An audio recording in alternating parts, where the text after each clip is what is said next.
This is the lecture on learning. If you haven't already done so, please open the PowerPoint entitled Learning. Learning is a big area in psychology, mostly because it has so many applications, from how we learn in a classroom, to how we begin to engage in disordered behavior, to how we can modify abnormal or undesired behavior.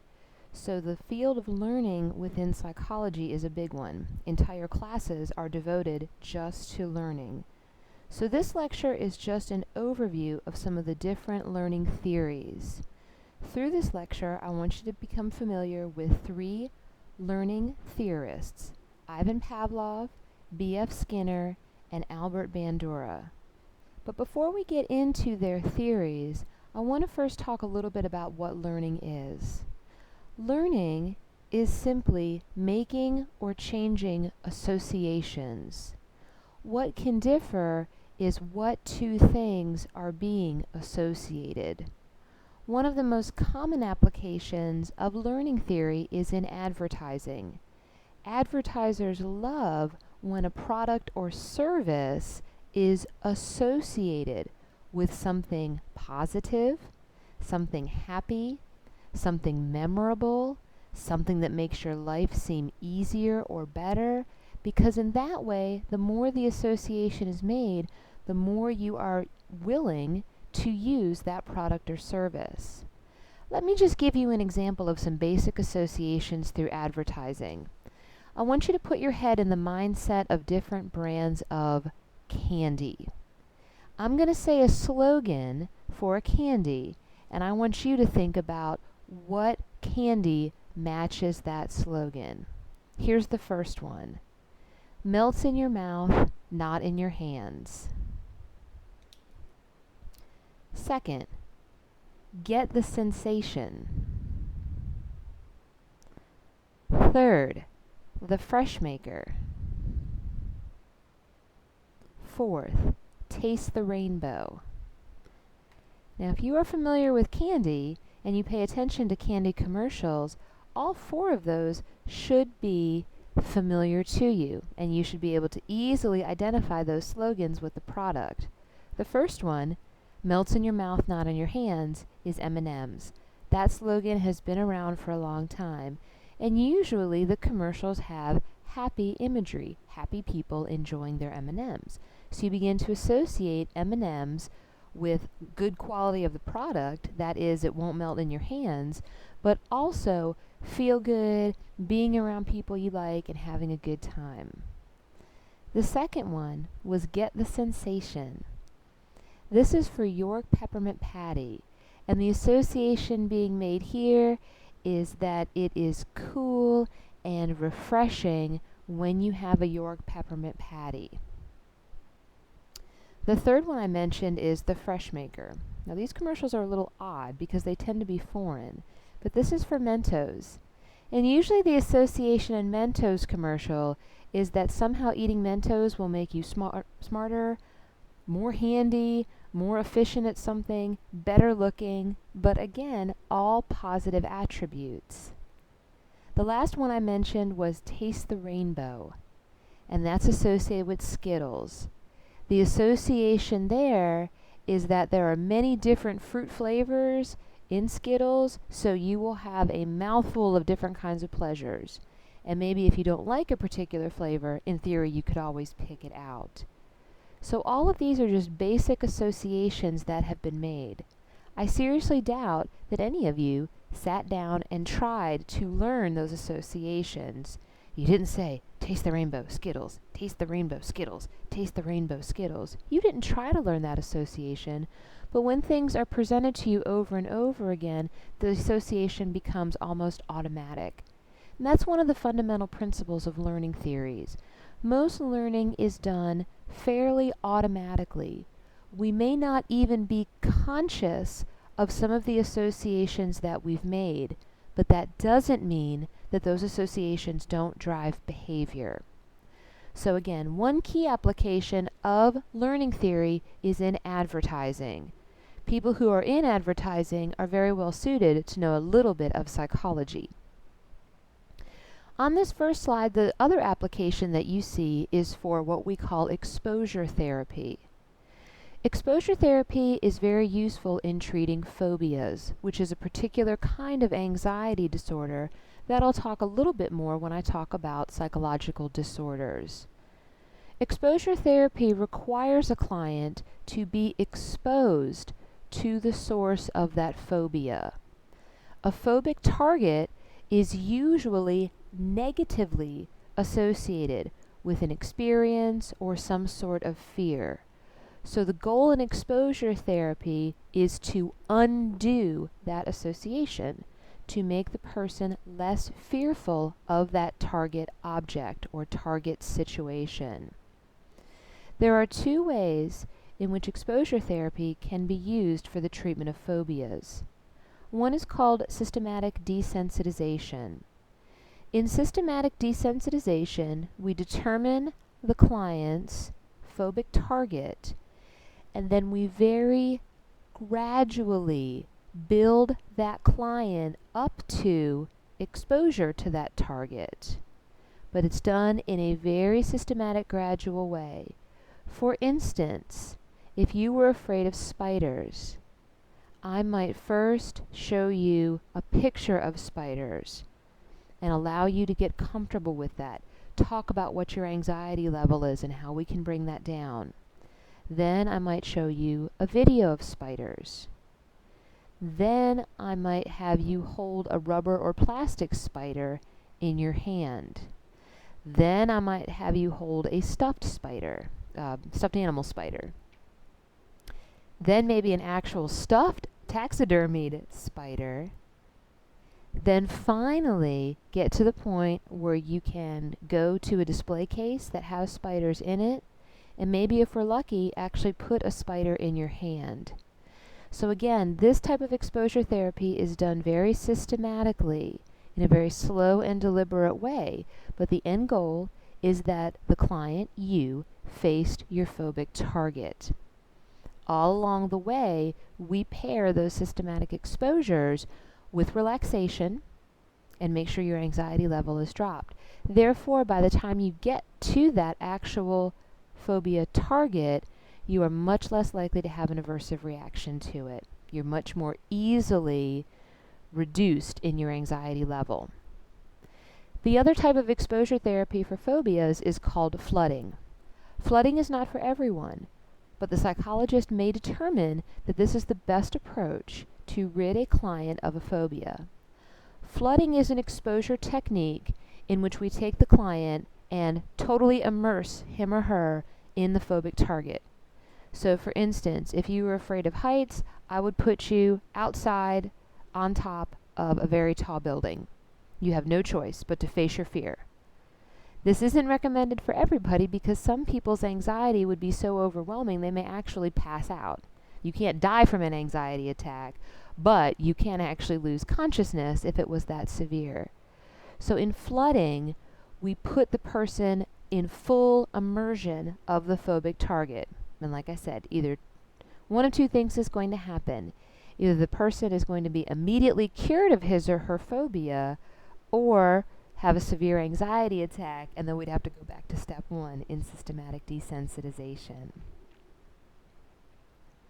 If you take a look at the next slide, there are some other applications of learning that I want you to know. The next one is behavior therapy. And behavior therapy is used primarily for psychological disorders. We can use behavior therapy to treat symptoms of depression. We can use behavior therapy to treat symptoms of autism, for example. In depression, we may have a client relearn how to engage in certain behaviors that are producing anxiety. For instance, get the client in an everyday routine that he or she promises to follow. That will get the client out of bed. That will get the client off the couch. That will get the client eating and sleeping on a more normal schedule, because several symptoms of depression tend to be physical symptoms. We can actually also use behavior therapy in depression to provide a little reward when positive behaviors, desired behaviors, are done. For instance, if the depressed person gets out of bed in the morning, he or she may receive a small reward or a token that can later be traded in for a bigger reward. So we can modify behavior in that way to help treat psychological disorders. In the case of autism, the same rules apply. We can give small rewards to reinforce good behavior. For instance, a child with autism communicates effectively that he or she wants something to drink, or he or she wants to watch a particular show on TV. Because interpersonal communication is so difficult in autism, when we have an opportunity to reward successful attempts at that communication, it makes it more likely that the person is going to do it again in the future. By the same token, although amid some controversy, we can also administer punishment when a person with autism engages in undesired behavior. For instance, it is fairly common that children with autism will engage in what we call self-injuring behavior. They may bite themselves, scratch themselves until they bleed, hit their head against the wall, punch themselves, any number of self-injuring behaviors. So we can actually employ a bit of punishment to make sure that those injuring behaviors go away so the child is less likely to do it in the future. Some researchers have actually found success by applying small shocks to the child when he or she engages in that undesired behavior. And after a while, those undesired injuring behaviors go away because the shock is not pleasant. It's not meant to harm the child, it's meant to be just unpleasant enough to keep the child from doing it again. Another application of learning is in the form of behavior modification. Think of behavior modification as a way to maintain good behavior and a way to break bad habits. One way that we can do this is by what's known as aversion therapy. Aversion therapy is when we apply something undesired, more or less in the form of a punishment, to break a bad habit. A common example of this is a medication that is given to people when they abuse alcohol. This drug is called antabuse. And antabuse blocks an enzyme that would normally break down one of the toxic byproducts of alcohol. As a result, if someone takes antabuse while they're drinking, they will become violently ill. They will feel terrible and are likely to throw up. Then an association is made between drinking and feeling sick. So it is less likely that that person will engage in that behavior again. But even without all professional psychologists using aversion therapy, folk teaching also uses aversion therapy. For instance, this is an example that I usually share with my classes. When a child is caught smoking, some parents will actually use a form of aversion therapy even if they don't know that's what it's called. Sometimes when a child is caught smoking and it is not approved of, the child may be forced to smoke the whole pack of cigarettes. The child may be forced to finish smoking the cigarette in a closet or some other confined area. I've even heard stories where the child is forced to eat a cigarette. All of these activities produce the same negative result, an aversion to smoking. So that makes the child less likely to try smoking again, at least for a long time. The last type of behavior modification that I want you to know is called a token economy. Token economies are used very successfully in homes, in schools, and even in prisons. A token economy is when a small reward is given when someone engages in desired behaviors, and then after accumulating a certain number of rewards, those rewards can be turned in for a larger reward. So in other words, the person earns little tickets or tokens for engaging in desired behaviors that can later be turned in for something bigger or something that he or she really wants. So this can be done in homes where you have children who are engaging in good behaviors every time they clean their room or help with the dishes or sweep the floor. Maybe the child gets a ticket or a token. And once he or she accumulates enough, they get some money, or they get to go to a restaurant, or they get to get a toy that they wanted. So that way, desired behaviors are being reinforced. Same thing in the school system, same thing in prisons. When tokens are earned, they can be traded in for more desirable rewards, all for engaging in desired behaviors. If you proceed to the next slide, the first learning theorist that I want you to know is a man by the name of Ivan Pavlov. Pavlov is among the most well-known figures in psychology. But what is most interesting about Pavlov is that he was not a psychologist at all. In fact, what he discovered about how organisms learn was really more or less a happy accident in his lab. By training, Pavlov was a physiologist. He was interested in understanding digestive systems. He was studying digestion in dogs. And what he was doing was feeding dogs. He would measure out a certain amount of food, and then he would measure the amount of saliva collected in their mouth and the amount of gastric juice that was produced in the dog's stomach when they were given food. This sounds like a pretty far cry from psychology, and it was. But here's the problem. Pavlov found that when he or his research assistants came into the lab and just started clanging around, pouring food, measuring food, and walking over to the dogs' cages, the dogs started to salivate. And at first Pavlov was really irritated because this was actually messing up his study. He wanted to understand how these digestive juices were produced when the dogs were eating and how much was produced, not before they ate. So at first this finding was a real nuisance to Pavlov and his research. But being the good scientist that Pavlov was, he decided to capitalize upon this new phenomenon.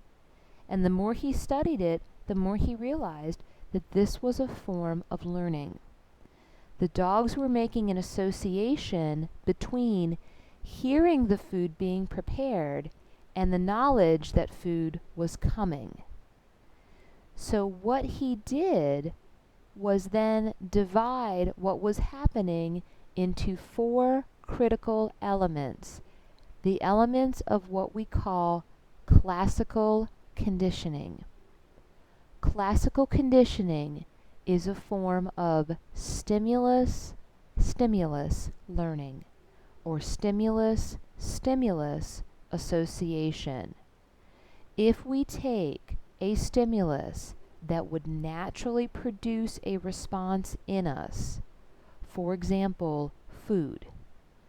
Food is a stimulus that naturally produces salivation.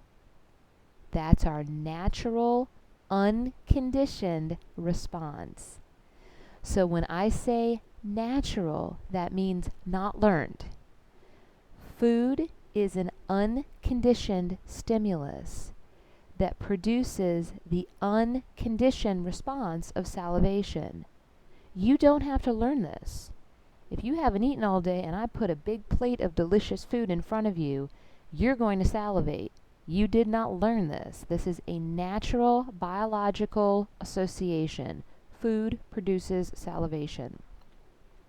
So in Pavlov's paradigm, food is the US, salivation is the UR, unconditioned stimulus and unconditioned response.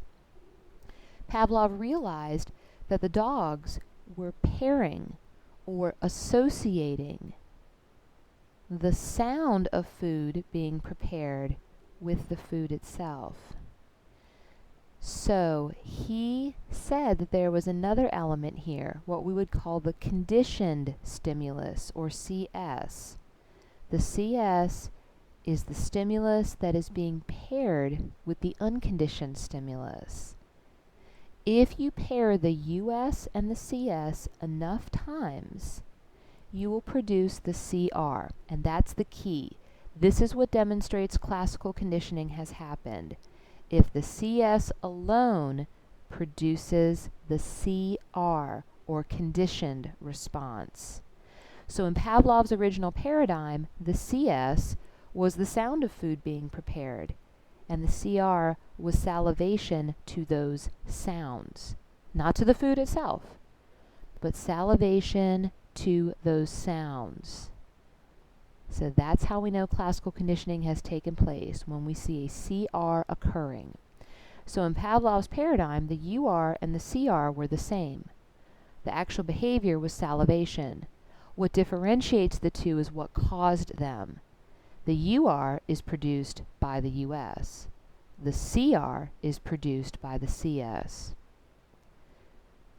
So in Pavlov's original research studies on classical conditioning, he began to pair the presentation of food with the sound of a bell. So this is where we get the classical conditioning paradigm, pairing a food with a bell. If you pair those two enough times, the UR of the food, the US of the food, the CS of the bell, if you pair them enough times, eventually you will get a CR, an organism that salivates to the ringing of a bell. If you step back and think about it a little bit, that doesn't make any sense. I ring a bell and you salivate? Why would that be? Why would ringing a bell produce salivation? In and of itself, that relationship makes no sense until you understand what the bell has been paired with, and that's the key. If you look at the course main page, you will see a link to another example of classical conditioning. This is an example of classical conditioning done by a college student on his roommate.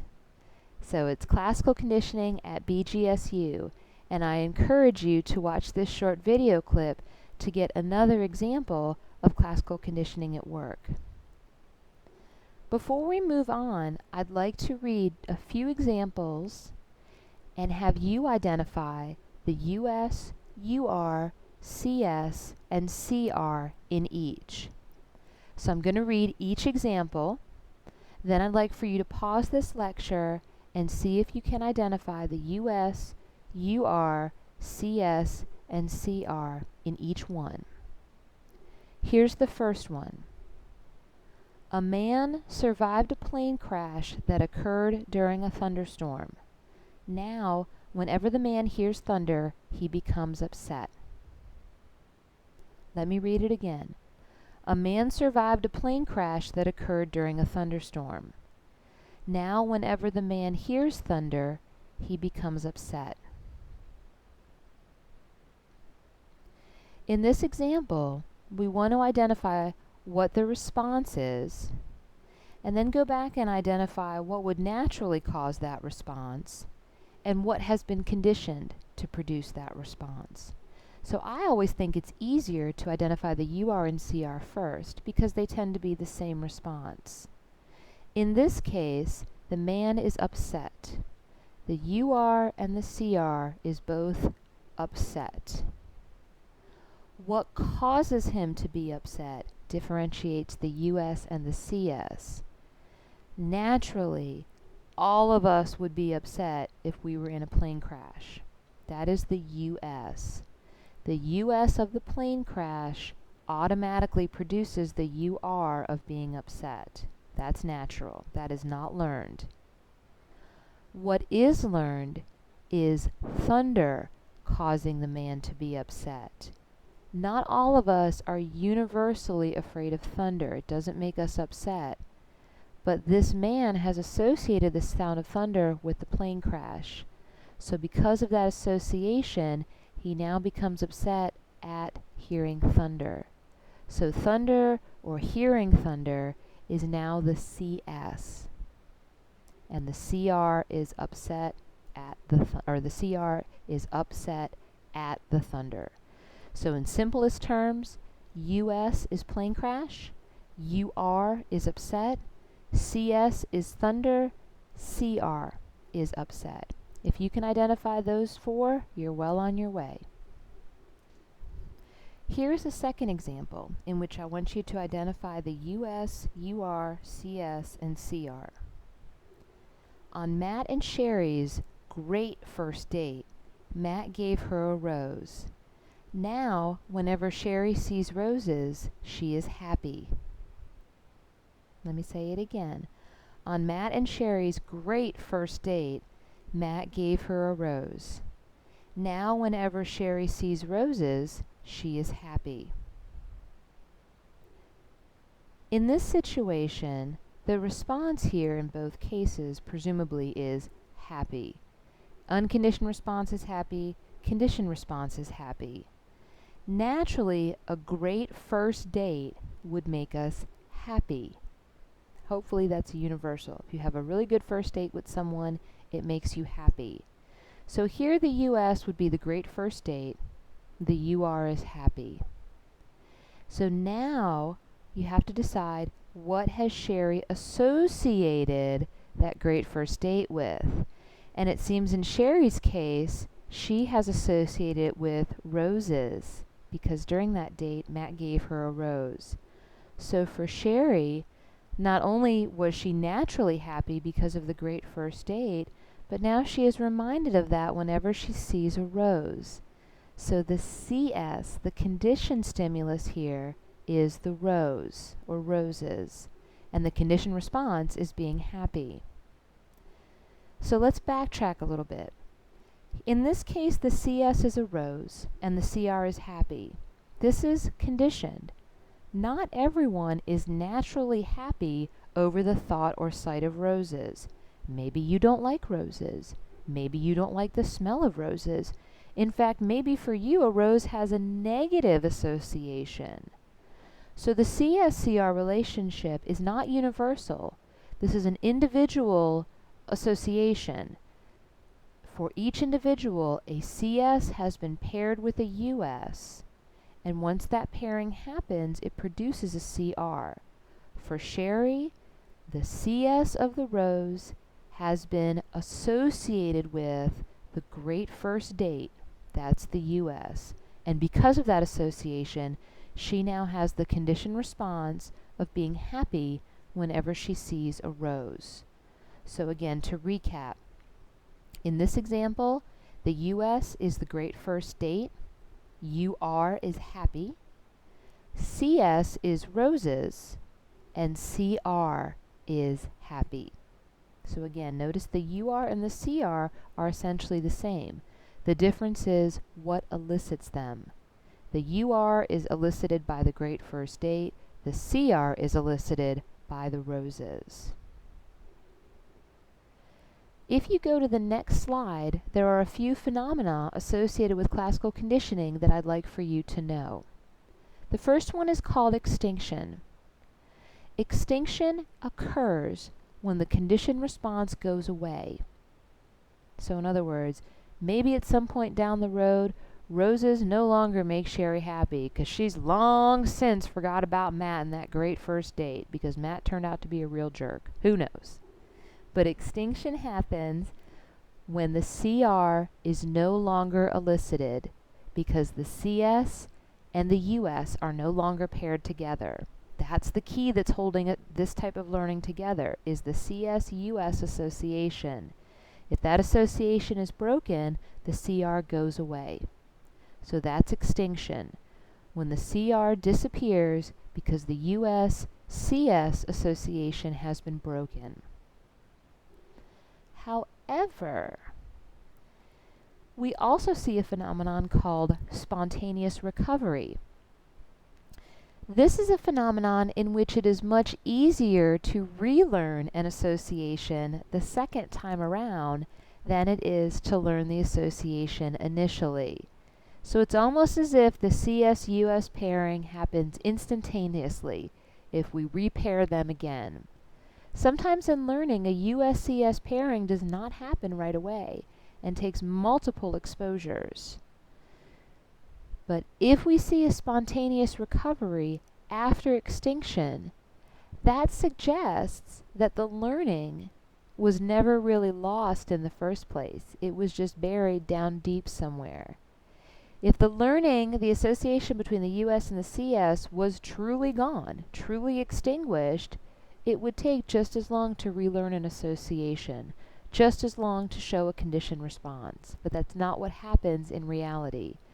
So spontaneous recovery is when the CR appears more rapidly after CS and US pairings than it did the first time around. Again, to psychologists, that suggests that the learning was never really lost in the first place. There was just no reason to display it. The last two phenomena I want you to know about are called generalization and discrimination. And I want to give you an example of another famous learning study in psychology to better understand what generalization and discrimination are. Generalization happens when a person's conditioned response generalizes to other CSs. Let me say that again. Generalization is when a person's CR is to similar CSs. In other words, stimuli similar to the original one. Discrimination would be the opposite. Discrimination is when a CR occurs only to one specific CS and to none other, even if the other CSs are close or similar to the original one. There is a famous case in the history of psychology, and it is known as the case of Little Albert. You may be familiar with the story of Little Albert. Little Albert was an infant who was placed in the nursery at Johns Hopkins University. His mother was a nurse who worked at the hospital associated with Johns Hopkins. And while he was in the nursery, a very famous psychologist by the name of John Watson conducted experiments on him. Watson was interested in how infants learn fear. In other words, how fear is conditioned. When we come out of the womb, we really don't have any natural fears. In fact, the only readily identifiable fear that we have is the fear of heights. We do not like heights. Even though we have no experience, a negative experience with heights, we are conditioned at some level to avoid cliffs, to avoid heights.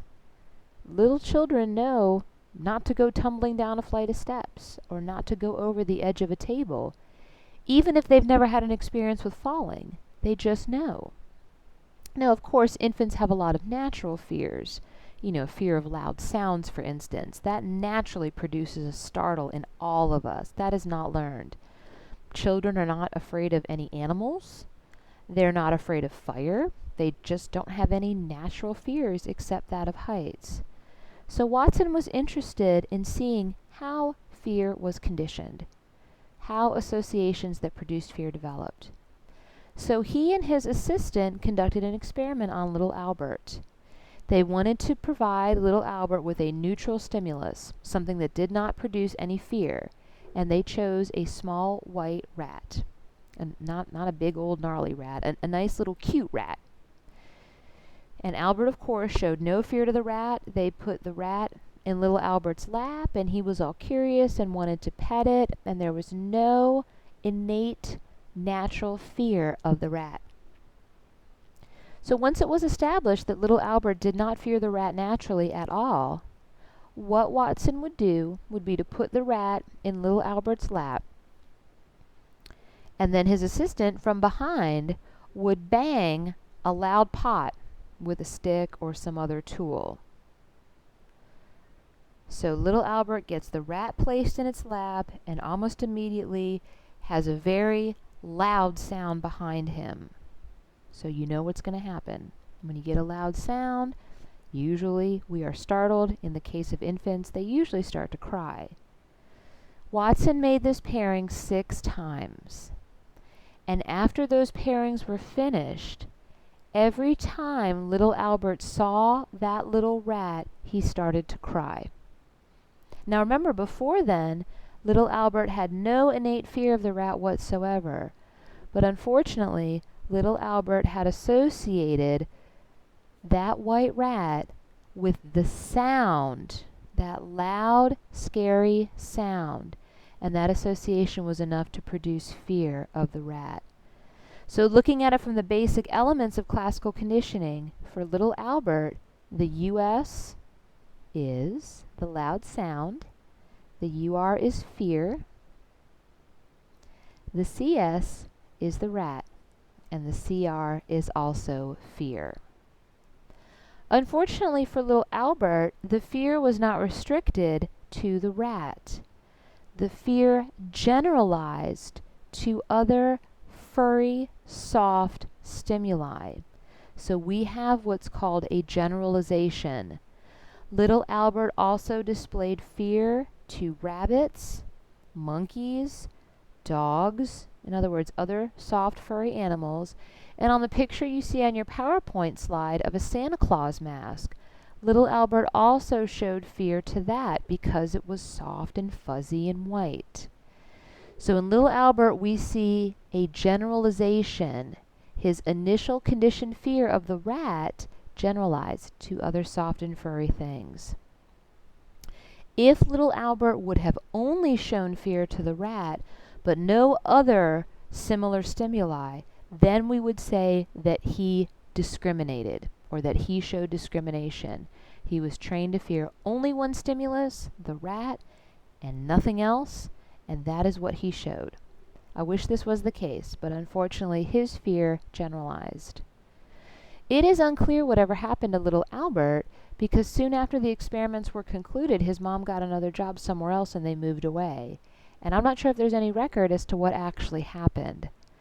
I think we can assume that over time the fear of white rats extinguished. At least we can hope that that is what happened to little Albert. Now, if you'd like more practice with classical conditioning, there is another website link on our course page. It's just called Conditioning Examples, that you can read over to see more examples in classical conditioning. We're going to move on now to another type of conditioning that I want you to know, and that is known as operant conditioning.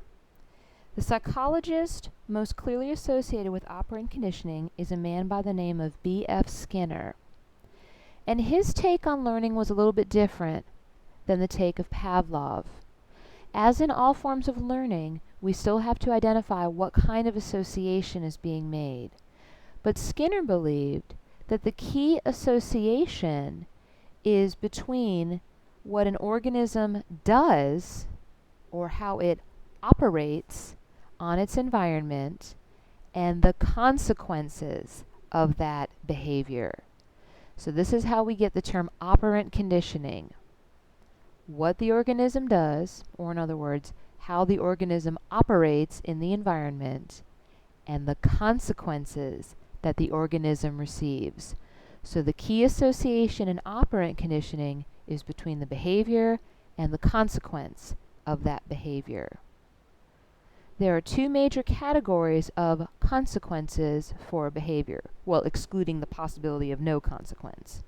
But the two major consequences that will change behavior are reinforcement, which is the psychological term for reward, and punishment. Psychologists prefer the word reinforcement over reward because the word reward tends to have an emotional connotation, and a strict learning theorist is going to take emotion and any cognitive processes out of the equation. It is simply stimulus produces a behavior which produces a consequence. In fact, for most learning theorists, the mind is essentially a black box that gets bypassed. There is very little input from cognitive processes or emotion. So you can see why behaviorism kind of fell out of favor after the 50s, because we're kind of discounting what it is that makes us human, that influences everything that we do. So we like the word reinforcement instead of reward because it keeps it very scientific. Reinforcement is simply a consequence that will increase the likelihood of a behavior. Again, reinforcement is a consequence that will increase the likelihood of a behavior.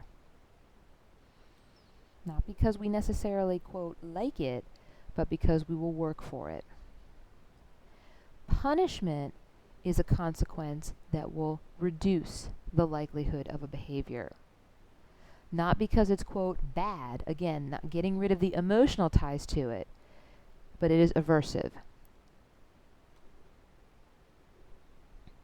So according to Skinner, learning occurs via the relationship between behavior and consequences.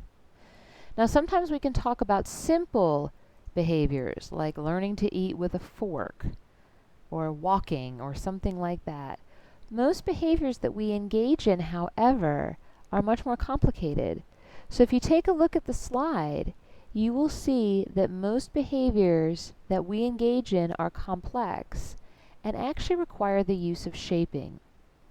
Shaping is the systematic reinforcement of desired approximations to a target behavior.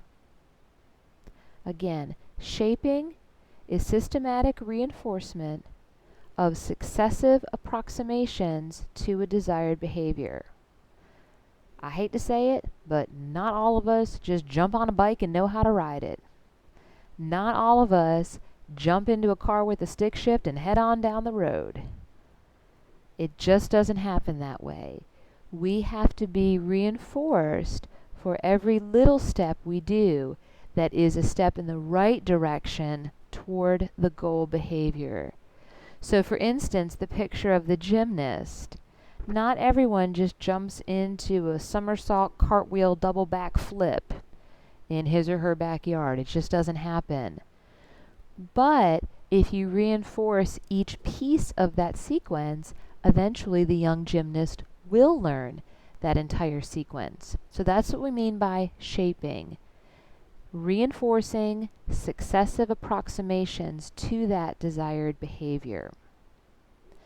Once we get to the desired behavior, we want to maintain it. And if you go to the next slide, you will see that we use reinforcement to retain that desired behavior. So we have a lot of ways to reinforce organisms. The first distinction that I want you to know is the difference between a primary and a secondary reinforcer. Primary reinforcers are things that we will work for naturally. They have biological relevance or biological meaning to us. For instance, organisms will work for food. Not because it looks good or because there's some toy associated with it, but when we're hungry, we will work for food. Food is the number one primary reinforcer. Some researchers also categorize social reinforcers as primaries. We will work for recognition.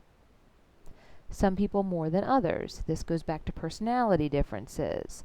But all of us like the feeling of recognition. So we might work for that. We might work for praise from others. These are biologically relevant to us. So these might be considered primary reinforcers. But the best primary reinforcer is food. Sleep would be another, drink, sex. These are all things that biologically motivate us to engage in certain behaviors. Secondary reinforcers are reinforcers that are tied to primary reinforcers. That is, a secondary reinforcer can get us a primary reinforcer. So we will also work to earn a secondary reinforcer. The most well-known secondary reinforcer is money. And I want you to think about that for a second. Money, in and of itself, means nothing. If you don't believe me, give a dollar bill to a small child. A small child will look at it and either toss it to the side, eat it, tear it up, throw it out, give it to the dog, do something with it. But a paper bill has no inherent biological value. Money is worthless in and of itself. Money only has value because it can get us primary reinforcers. I guess I should go back and also say that shelter, warmth are primary reinforcers. Money can buy us shelter, and that is a good thing. But money in and of itself has no value whatsoever. So we actually consider money to be a secondary reinforcer. However, that's not to say that people won't work for money. We all do. But the reason why we do isn't for the reasons that you think. Money in and of itself has no value. Value is tied to it because it gets us primary reinforcers. At the end of the day, it is the primary reinforcer that is most important to us and will make us continue to engage in the desired behaviors. When we talk about applying reinforcement, there are several ways in which we can do it. The simplest way to apply reinforcement is to use what's called a continuous schedule of reinforcement. That is, every time the organism engages in the desired behavior, he or she gets reinforced. So engage in the behavior, get reinforced. Engage in the behavior, get reinforced. So every minute of every day that a child is good, he or she gets a reinforcement. Do you see how that can wear thin very quickly? It does. The other problem with continuous reinforcement is that the chance of extinction of that behavior is very high. So if you use a continuous schedule of reinforcement, the minute you take away that reinforcement, that good behavior is gone. There is no longer any incentive or reason to continue the good behavior because the reinforcement for it is gone. So in general, continuous schedules of reinforcement don't work. They do not sustain desired behavior. What is more likely to work is what we call a partial schedule of reinforcement, also known as an intermittent schedule of reinforcement. This is when reinforcement is not delivered continuously, but it is based on a very particular schedule. So I want to go through each of these 4 partial schedules with a basic example, and then I'm going to give you some additional examples. The first partial schedule is called fixed ratio. This is when an organism is reinforced after it engages in the desired behavior a fixed number of times.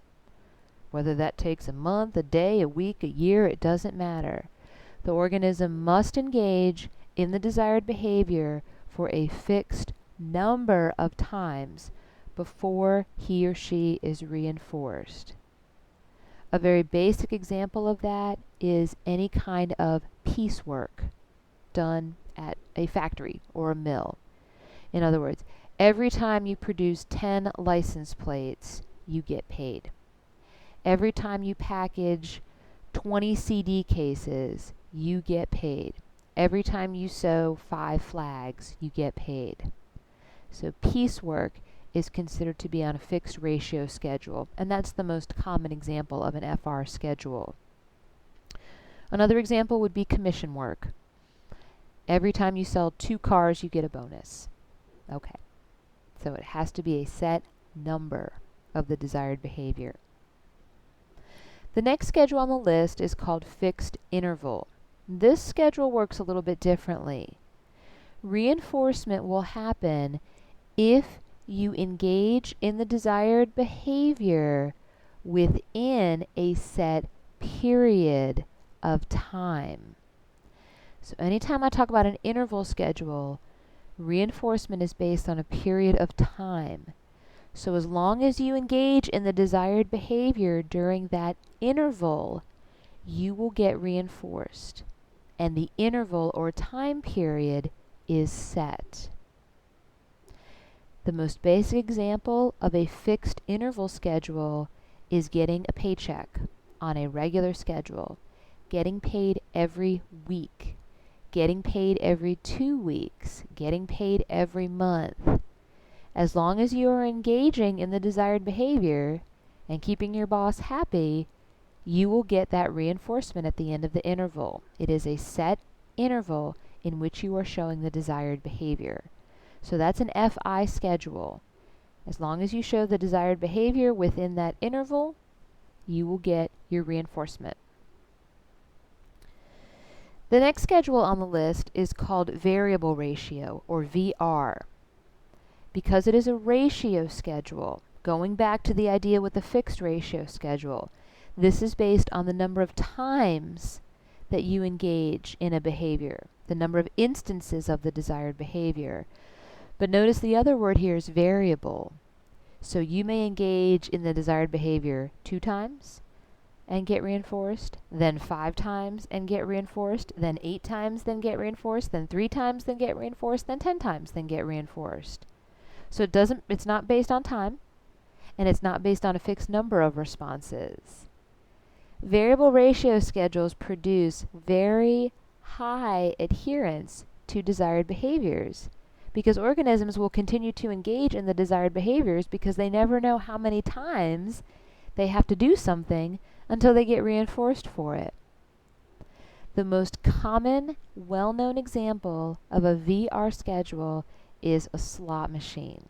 So think about that. Whenever you play a slot machine, you never know how many times you have to play before it pays out. Vegas is well aware of this. Can you imagine how fast they would go broke if they put their slot machines on an FR schedule? Every time, if you play a slot machine 100 times, it'll pay out. Then if you play 100 times again, it'll pay out. Then 100 times again, it'll pay out. They'd be broke in a week. But if you put a slot machine on a variable ratio schedule, you never know how many times you have to play until it pays out. And that's what keeps people coming back to those slot machines. The last partial schedule that I want you to know is called a VI schedule, or variable interval. So again, it is an interval schedule, so it is based on engaging in the desired behavior within an interval of time. But that interval can vary. So it can be 2 minutes, then 5 minutes, then 10 minutes, then 8 minutes, then 4 minutes, then 6 minutes, and so on. As long as you are engaging in the desired behavior, you don't have anything to worry about. You're going to get reinforced. You never know when reinforcement is coming, so it's best for you to just continue to engage in that behavior. The best example I can think of for a VI schedule is watching something like football. Just when you're about to get up and go get a snack, or go to the bathroom, or do something else, then they score a touchdown. You never know when it's going to happen. You never know when your team is going to score. That forces you to sit there. What's good for advertisers is that it forces you to sit there and watch all the advertisements. You can't go anywhere. You don't know when the game's coming back on. I mean, usually we have some sense of how long commercials last.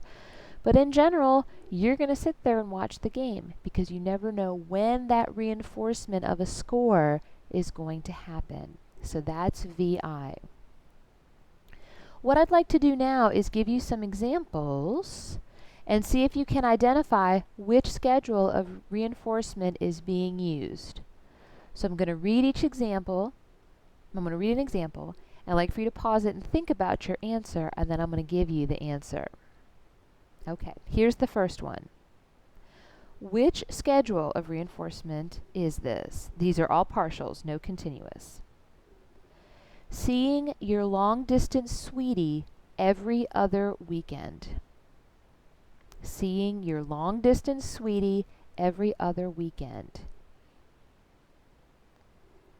This is an FI, or fixed interval schedule, because it is based on time. You are getting the reinforcement of seeing your long-distance sweetie on a fixed interval schedule of reinforcement. Let's try the next one. Fishing, that is casting out over and over again. Think about fishing, casting out over and over again. This is a VR schedule because you never know how many times you have to cast out before you get reinforced by catching a fish. It could be 2 casts, it could be 5 casts, it could be 10 casts. You never know for sure. That keeps you casting out over and over again. You keep engaging in that behavior. So fishing would be an example of VR.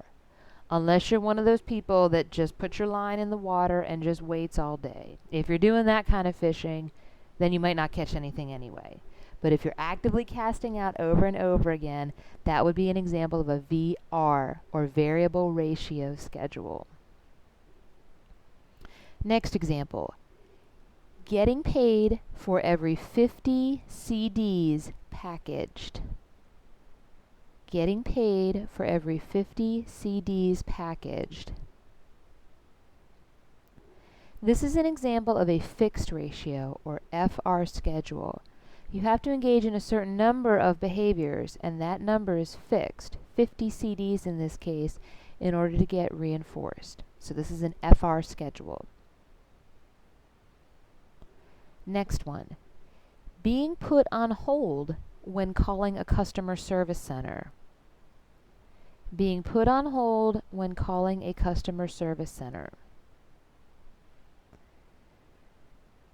Well, if we suppose that talking to a customer service representative is somehow a reinforcement, in quotes, I would call this a VI schedule.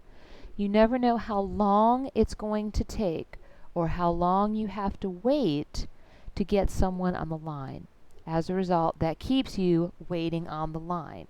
So again, this would be an example of a VI schedule. Now that you've had some examples, I want to move on a little bit and talk about the difference between positive and negative reinforcement. Remember, reinforcement is increasing the likelihood of a behavior. Reinforcement is a consequence that will increase the likelihood of a behavior. So when we start to throw around the terms positive and negative, sometimes students are confused. We want to associate positive with good and negative with bad. Please do not do that here. This is learning theory.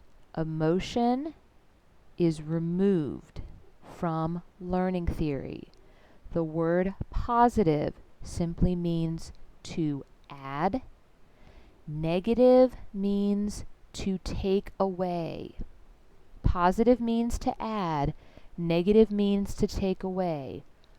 Both forms of consequences can be reinforcing. What we've been talking about up until this point is positive reinforcement, giving or adding something to increase the likelihood of a behavior. But I want you to remember that sometimes a behavior can be reinforced by taking away something aversive.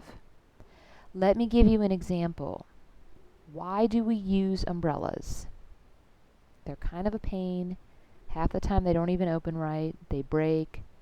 They get blown inside out. They're kind of a nuisance to carry around. We are reinforced to use umbrellas because they keep off the rain. We use umbrellas because they keep off the rain. In other words, we are reinforced to use an umbrella not because they're so great, but because they take away something undesirable. They take away getting wet. Let me give you another example of negative reinforcement. Why do we put on seat belts? And I should qualify that by saying, why do you put on a seat belt in a newer car? So imagine yourself getting into your car, you turn on the car, you start to drive, and you haven't put on your seat belt. You can hear it now, can't you? That annoying chime, bell, buzzer, dinger, whatever it is. You don't put on a seat belt because it's so comfortable or so fashionable. The only reason why you put on a seatbelt most of the time is to turn that sound off. So that's what we mean by negative reinforcement. We are increasing the likelihood of your behavior, in this case putting on a seatbelt, because when you do, we will take away something aversive. So increasing the likelihood of a behavior by taking away something aversive. Let me give you one more example. Why do we take medicine? Do you love the taste of cough syrup? Do you love having to swallow giant horse pills when you're not feeling good? No, none of us do. We don't take medicine because we like to. Medicine doesn't make us feel good. Medicine takes away the feeling bad. Medicine takes away the sickness. So we are negatively reinforced to take medicine because it takes away our symptoms. This is how cold and flu and asthma and any other kind of malady medication is marketed. Medication doesn't make us feel great. It takes away what ails us. That is a form of negative reinforcement, but the result is the same. It will increase the likelihood of us taking our medicine if it takes away the pain or the illness or the malady. We're going to move on a little bit now from reinforcement to punishment. Punishment is the opposite consequence to reinforcement. Punishment will decrease the likelihood of a behavior. What you see on this PowerPoint slide are some typical examples of punishment. You see a few examples where people are getting yelled at, several examples where people are getting yelled at or someone is doing the yelling. There is also an example of a little girl sitting, I think it's a little child sitting in a chair, and that is an example of a timeout, also a form of punishment. So any kind of punishment is going to reduce the likelihood of an undesired behavior. Most psychologists would say that it is more important to reinforce good behaviors than it is to punish undesired behaviors. But in reality, most people who are trying to modify another's behavior will use a combination of reinforcement and punishment. The only risk of punishment is that sometimes it can become severe, which is completely undesirable. When punishment is used effectively, it can effectively reduce the likelihood of an undesired behavior, just as long as it doesn't go too far. Positive punishment is punishment that most people are familiar with. This is when we would add something to reduce the likelihood of a behavior. By add, that usually means spanking or hitting or yelling or something to that effect. Some parents might like pinching, little kids, ear pulling, whatever it may be, hair pulling. When you add something to the organism, you do something to the organism to decrease an undesired behavior, that is positive punishment. So again, don't let the word positive fool you. It doesn't mean good punishment. It simply means adding something or doing something to the organism to reduce the undesired behavior. Negative punishment is the opposite. Remember, the term negative in learning theory means to take something away. So negative punishment is taking away something to reduce the likelihood of an undesired behavior. So a common example of negative punishment would be time out. Time out takes away fun, social, happy time for a child. Time out puts a child in a socially isolated, usually undesirable environment. So we consider time out to be a form of negative punishment. You are taking away the possibility of playing and interaction during a timeout, and that is going to reduce the likelihood of whatever behavior got that child into timeout in the first place. Another common example of negative punishment is taking away privileges, whether that be cell phone use, computer use, game use, TV time, grounding. Anytime you take away a privilege, that is technically considered negative punishment. You are removing something with the intention of reducing an undesired behavior. So grounding, very common. Timeout, very common form of negative punishment. If you go to the next slide, I have a summary of consequences, the consequence matrix. So what you see across the top is whether we are adding or taking away. That's the difference between positive and negative. And down the side, you see the difference between encouraging a behavior and discouraging a behavior. And that is reinforcement versus punishment. So we can see all four possible combinations. Positive reinforcement is adding or giving something to increase a behavior. Positive punishment is adding or giving something to decrease a behavior. Negative reinforcement is taking away or removing something to increase a behavior. Negative punishment is taking away or removing something to decrease a behavior. So I hope that you understand that every consequence falls in one of those four categories: positive reinforcement, positive punishment, negative reinforcement, or negative punishment. The last learning theorist that I want to mention is someone who is famous for observational or social learning. So on the next slide, you will see the name Albert Bandura. Bandura is a social psychological researcher. That is, he studies interpersonal interactions and how society, or seeing how others behave, can influence our own behavior. So after doing a lot of observation, he developed a social learning theory. Up until now, when I've talked about classical and operant conditioning, the assumption is that the two stimuli being associated, in the case of classical conditioning, or the behavior and the consequence associated in the form of operant conditioning, is happening to you directly. In other words, in order for an organism to learn, classical and operant conditioning assumes that it is happening directly to the organism. Bandura believed that much of what we learn and the behavior that we then subsequently express is not because of stimuli that we associate within, and is not necessarily because of consequences that we personally have received.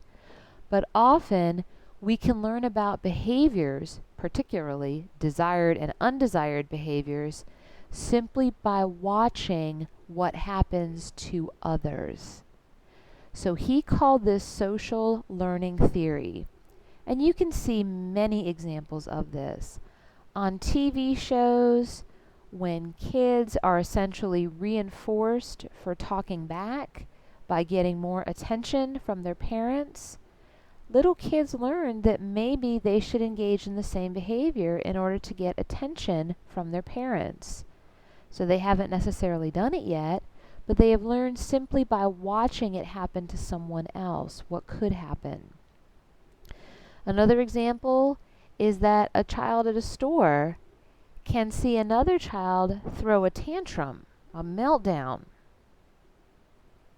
and the parent gives the child a toy or candy. And so the child watching thinks, well, wait a minute, maybe if I throw a tantrum too, I'll get candy or I'll get a toy. Let's try this. So you begin to see that a lot of what we have learned A lot of associations that we make are simply by watching what happens to other people. That's the foundation for social learning theory. Bandura demonstrated this by a series of studies in which he had groups of children watch video clips of other children. What he was interested in is whether or not the children watching the video would imitate what they saw on the video first, and then secondly, if their potential for imitation of that behavior is influenced by the consequences received by the subject in the video. So in the first series of studies, Bandura had groups of children watch film clips on what is known as a Bobo doll. And you see a couple pictures of the Bobo doll on that PowerPoint. A Bobo doll is basically a blow-up clown that has a bit of weight in the base so that when you hit it or punch it or kick it, it will bounce right back to you. So in these videos, either an adult or a child would beat up a Bobo doll. So some children would watch this clip, some children would not. And then, of course, after watching the video clip, the children would be led into a room.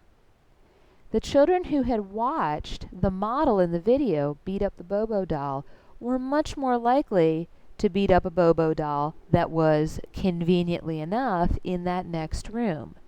And not only did they beat it up, they spent more time beating it up, and they beat it up more aggressively. So Bandura showed the first point. Children tend to model or imitate what they see from others. The second piece was whether or not the consequences received by the model would influence the viewer's subsequent behavior.